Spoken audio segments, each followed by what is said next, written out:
I was asked and encouraged to tell my story about immigrating. I never could have imagined being up here in front of you all. I have told my story to second graders for 10 years on a very simple level. So if I revert back to second grade level, give me a little grace, okay? I'm not a speaker, I'm not a historian or a storyteller, but this is my story as I know it. So if we are to the flags. A picture of the Dutch flag, the American flag, a map of the province of Gelderland from where I am from, and the Kaldenberg family crest. And for those of you who don't know what a crest is, it symbolizes family, heritage, history, legacy, and perhaps achievements. All is different for every family.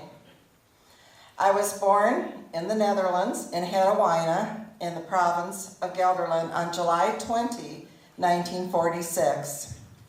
My dad was Eimert Kaldenberg. He was born on October 12, 1899.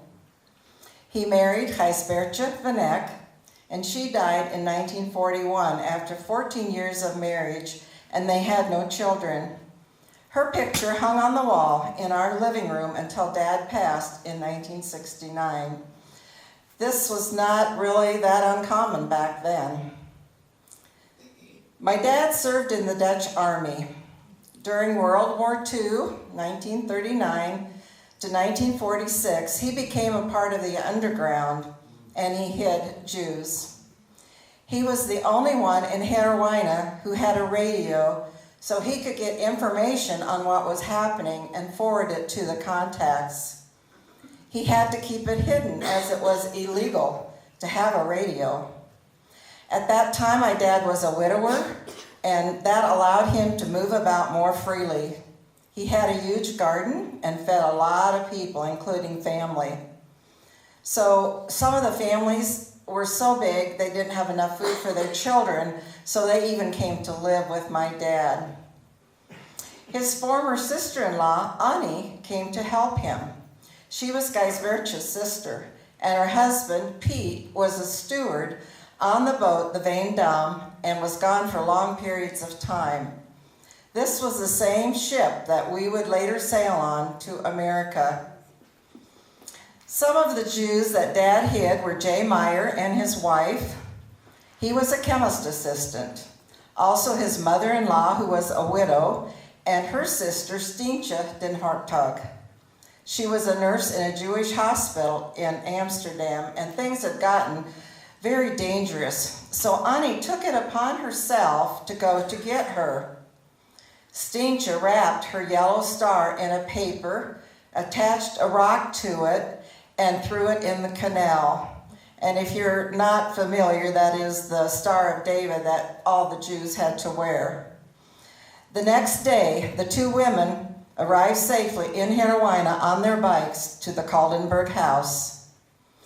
Also, Dad hid another Jew. His name was Ivor Goldstein, who we'll hear about later. Well, they hid in the cellar, which had a trap door. And the trap door was covered by a large, heavy rug with a kitchen table and chairs on top of that. When the danger got high, they fled into the cornfields and hid there. It was a very scary time in Herwijnen as 3 Jewish people, the Van Stratens, had been taken away and gassed at Auschwitz, Poland concentration camp. One day, the German soldiers came unexpectedly to the house to do a search. Dad and Annie asked them, the German soldiers, to come back the next day. How? The story that I heard said she used her powers of persuasion. But of course, the next day they had fled and were long gone. You know, if they would have found those Jews, my dad would have been shot on the spot. And I just want to share that they did all live to see the end of the war. Well, Annie, the former sister-in-law, stayed until December of 1943. She received a Jewish honor for having helped with the Jews during that time, but that was not until after her death in 1987. My dad met my mom, Annetje Maria Baas, and they were married December 22, 1943. Hence why the sister-in-law obviously left. Their first baby was a boy named Jan, or John, and he died at birth. He was buried on top of Gijsbertje, Dad's first wife, in the Herwijnen Cemetery. Then came along a healthy baby girl, who they named Gijsbertje Jenneke. Who do you think I was named after? Soon, 17 months later, another cute baby girl named Nellie, and 13 months later, sweet baby girl Jenneke Elizabeth entered the world. We were all three baptized in the Gereformeerde Kerk, which I understand is the Reformed Church. Well, my dad sold wooden shoes.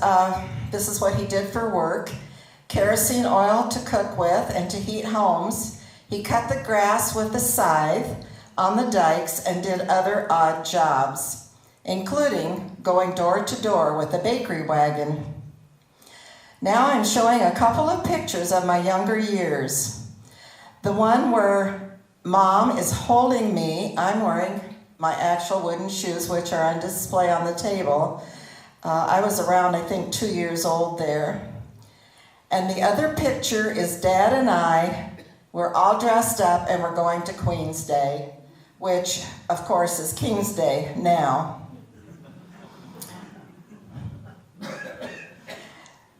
Mom never talked much about the war, except one time when she got older, she told how she was on the way to Rotterdam to visit Dad in the hospital, and the German soldiers stopped her. They took her bike away from her and threw it in the canal. I have Mom's Gazelle bike from the Netherlands here today, but it's not the one that was in the canal. It must have been one they bought shortly afterwards, and it did come across. This family picture is in front of our home. It's probably the last one that was taken before we left, before immigration. And then the other picture is again in 1992, where us three girls are standing in the room in the house where we were born. We got to see the house and so forth, which was a real special privilege, and the people who lived there, they still remembered my mom and my dad. My dad had two brothers, Rut or Ruth, who immigrated at age 17, and Joe, who immigrated at age 21. They both married American girls. Also, his two brothers, John and Herman, immigrated to South Africa and married there. His three sisters stayed in the Netherlands. Well, around 1948, Joe wanted us to immigrate to the States, and he agreed to be our sponsor. I have an affidavit on the table in the fellowship hall to prove his financial worth, and some of you might be interested in that. It was signed by G.S. Goss, and he had to promise that he would take care of us financially or in any way and provide work for us. You know, the U.S. government was not going to take care of us if we came. Well, lots of praying, talking, communication before the decision was made. But my parents felt an opportunity for a better life for our family and freedom of religion. So the preparations began. Passports were applied for.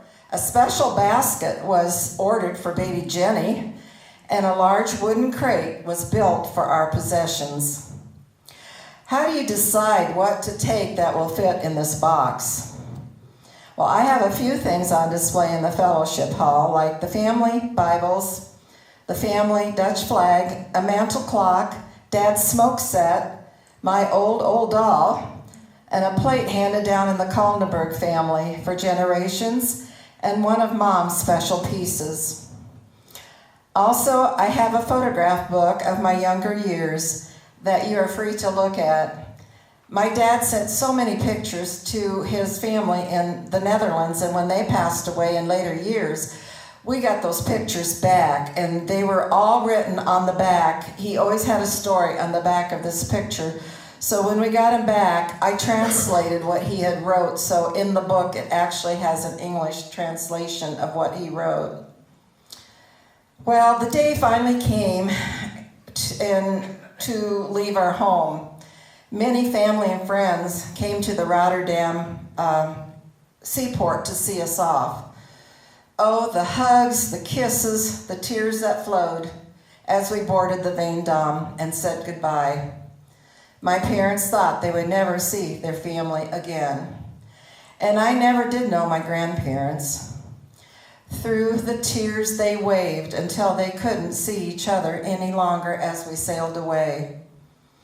My dad sent a postcard to his sister the next day, and I have translated it. May 14, dear Jenny, we are full speed to England. We sat still during the night, but because of the thick fog, what a difficult day. Our hearts spoke, but I don't fear. Now with God's help, I face a new future. We will have little time to enjoy the trip. The whole day we are chasing after children. No place for them to play. Sometimes they go into the hallway. Maybe we can relax if we get used to this. Much love, I'm. So imagine 11 days, a very small room, a very seasick mama, an almost 3-year-old, a 1.5-year-old, and a 4-month-old. I wandered into the hallway and I was soon gone out of sight. Everyone ended up looking for me, including the captain.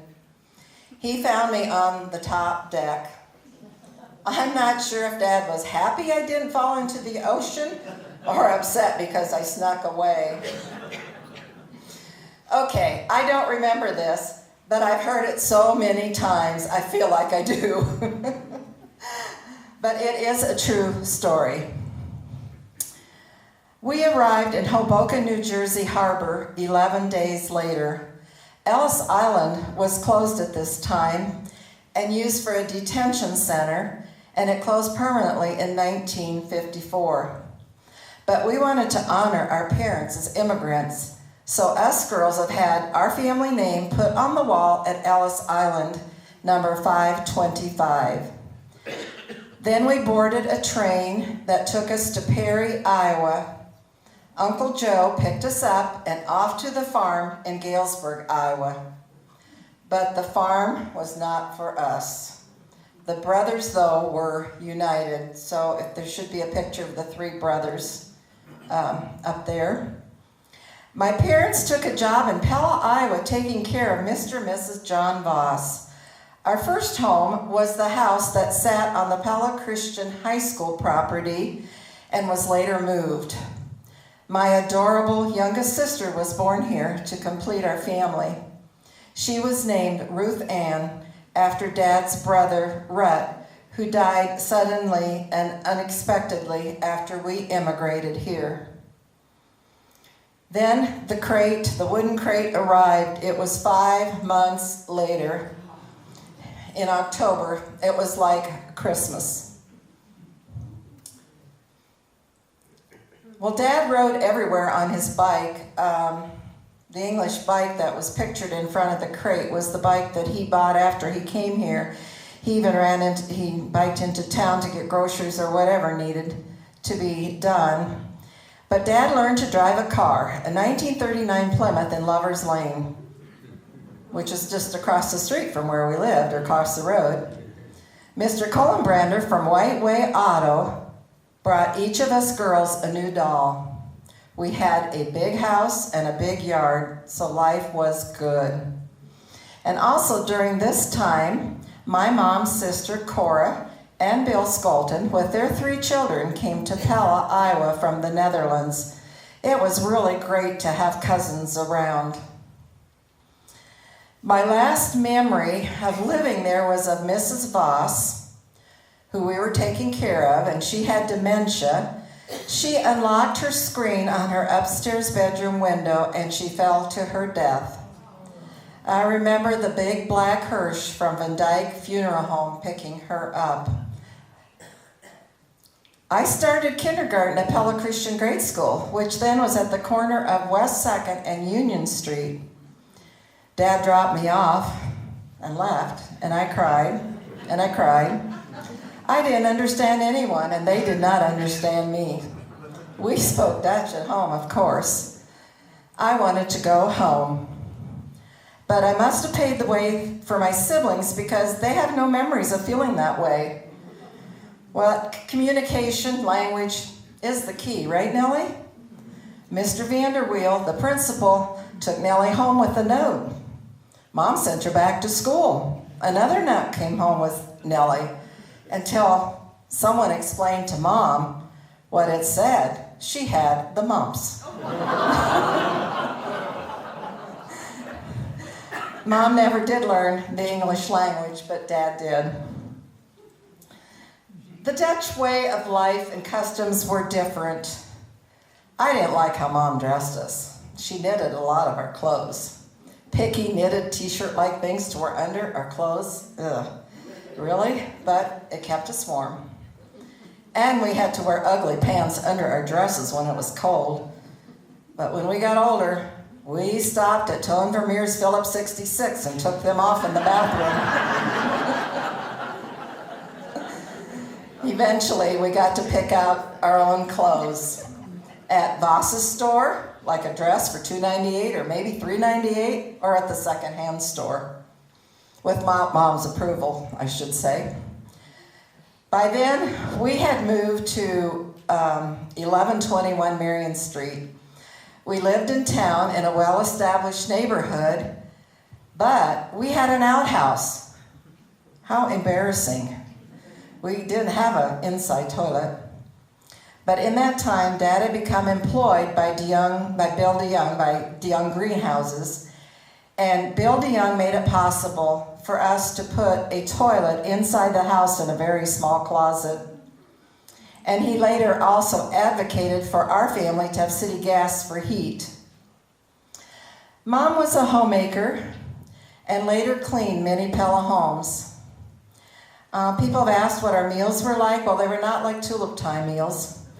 Our meals were very simple, with homemade bread, cheese, jelly, potatoes, gardens, eggs, and sometimes meat, including rabbit, squirrel, beef tongue, whatever was given to us. Yuck. But not to forget the oliebollen that were made on New Year's Eve day and the dandelion wine that was made in the basement. On Sunday mornings, we got a rusk with a half a banana. Well, I think, especially Nellie and I have this thing about we wanted to be American very much, right? She couldn't resist the red nail polish at the neighbor girl's house. When Dad saw it, he said, "That is from the duvel. That is from the devil," and made her take it off with Comet.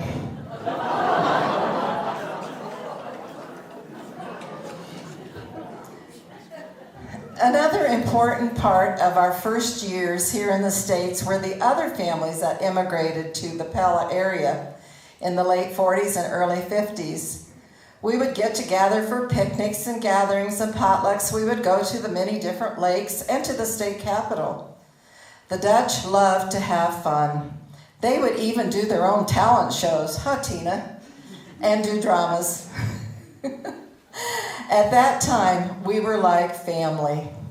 Some of the names that I remember: Verhoefs, Siem and Bill, the DeHaans, John, Case and Morris, Hogedorns, Henry, the Van Walbeeks, Joe and Tunis, the De Koks, the De Vrieses, the Brouwers, the Verbergs, the Cruises, the Vanderbeeks, and the Halls, all who became citizens of our beloved country. And they had to go to class as well as my mom and dad. I think that's the only time I remember having a babysitter, because they had to go to these classes every week so they could pass a test to become a citizen. And I became a citizen, a U.S. citizen, on May 3, 1955, when I was 9 years old, with the rest of my family. What a day that was for us in Des Moines at the Capitol. I'm ending my story here. I'm just so grateful for my amazing three sisters who share this history with me. God is still writing my story and your story. He has a plan for us until the last chapter is written. I have seen his faithfulness throughout my life, and I am so grateful. I want to thank Nellie and Lauren for coming and sharing, and Lauren for putting me up to this. I don't know where he is, but Jenny for doing the great PowerPoint and for keeping me on track. Ruth for your support always, and always so willing to help.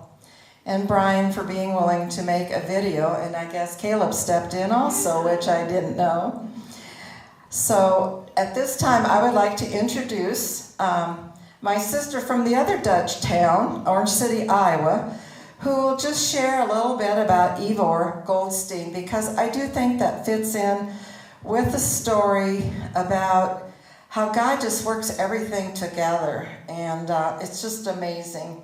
And so I hope you enjoyed my story, and I hope that even the Bible verses kind of told you how I feel about what God has done in my life.